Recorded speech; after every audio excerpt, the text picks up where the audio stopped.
Pageantry, battles and bloodshed await the most haunted team in California.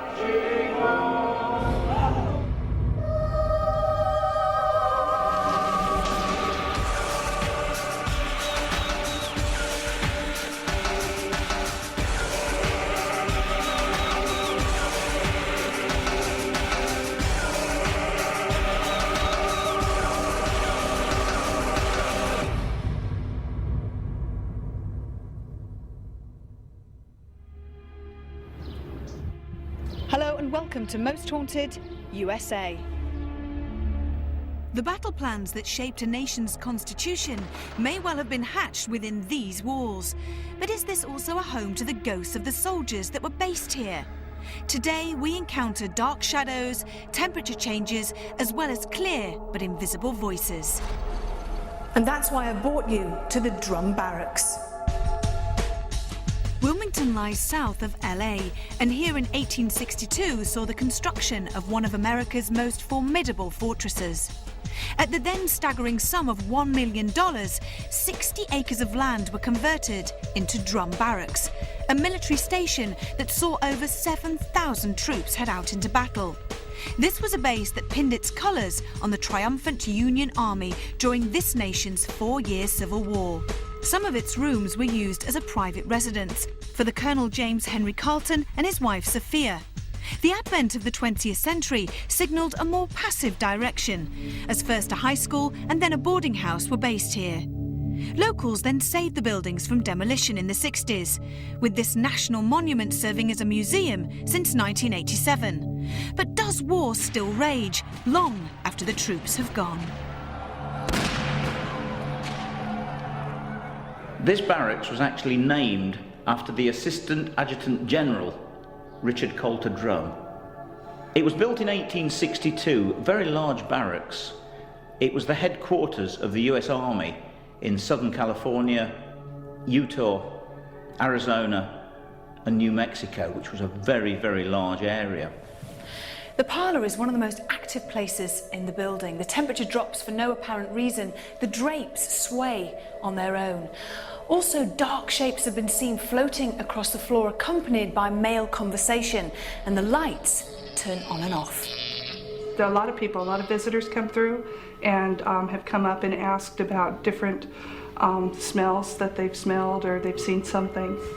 And a lot of the docents also have come back with stories.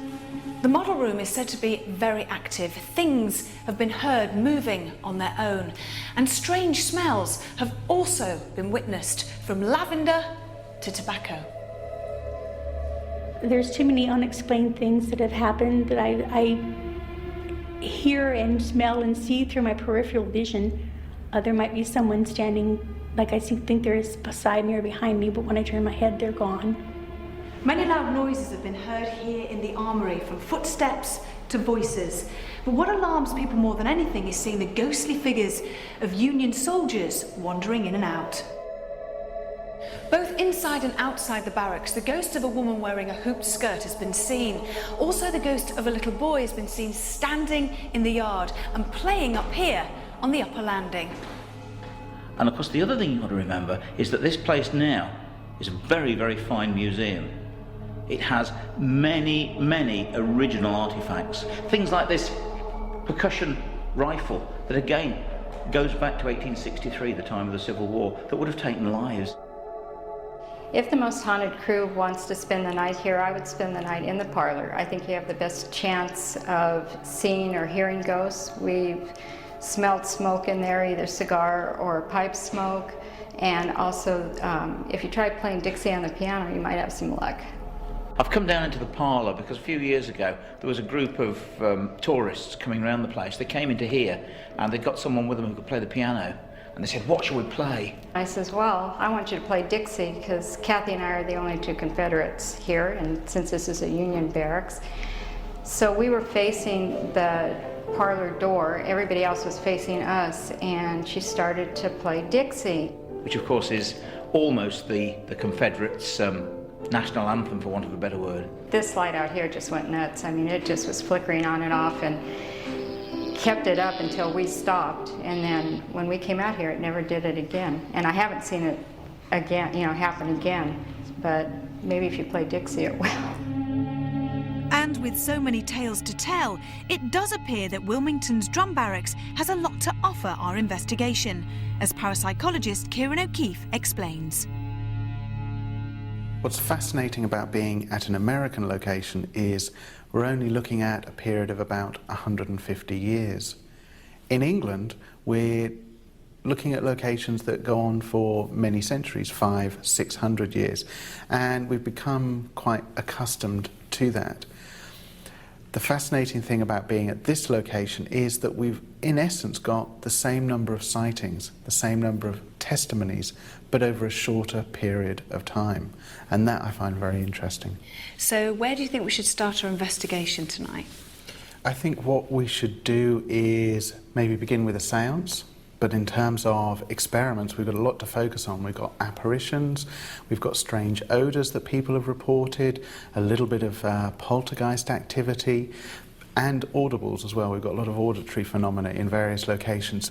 Now, you say that we're going to start the investigation off with the seance. A lot of the time in the past when we've done seances, we've had taps, rappings and knocks. What do you put that down to? On the team, we have a sound man, John Gilbert. Now, his role essentially is to try and pinpoint where that sound is coming from, and that's why it's great to have him, because then at least we can discount the possibility of fraud. On previous investigations, he's able to pinpoint it's not actually coming from the floor area, it's not coming from anybody's feet, it's actually coming from the table itself. And it's very, very useful to have somebody like that on the team to discount all sceptical explanations. Now, we're also, before we do the seance, we're going to do something quite unusual, which is you play the piano, and it's been known here that many witnesses, when they sing, I think it's the Dixie song, right, that phenomena does happen. So I think it'd be quite a good idea for you to play the tune. Okay, yeah, I'll attempt to do that. It's great that we've got the piano here and, of course, the music to Dixie and other songs from the Civil War period. And in a sense, we're replicating an experiment almost. You know, the fact that people reported phenomena in response to Dixie means that we can set up exactly the same conditions under which it occurred. So all in all, are you hopeful of things happening here tonight? I'm very excited about being here. This is a very unusual location, simply because we're looking at one time period, the American Civil War. You tally that with the number of eyewitness testimonies that there have been for different phenomena. Yeah, I'd expect something. I hope for something. So will a little provocation reap rewards tonight? With spiritualist mediums Derek Okora and David Wells now ready to channel any astrals present within this military museum. Most Haunted eagerly and expectantly head into the drum barracks.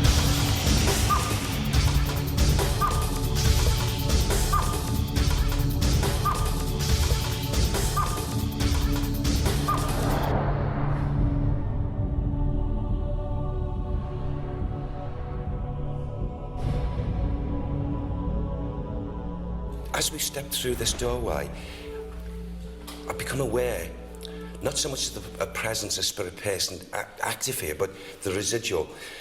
And it was a young man, most definitely a soldier. And you know when a person is like battle shocked, and his mind's not clear, and I feel that is thick and fast in this residual energy here. So he's reliving the trauma? Absolutely, reliving time and time again. It might be somebody that today we would diagnose as PTSD, yes, post-traumatic stress. Yeah, that I would put down to those feelings, right, definitely, you know. Any name with him?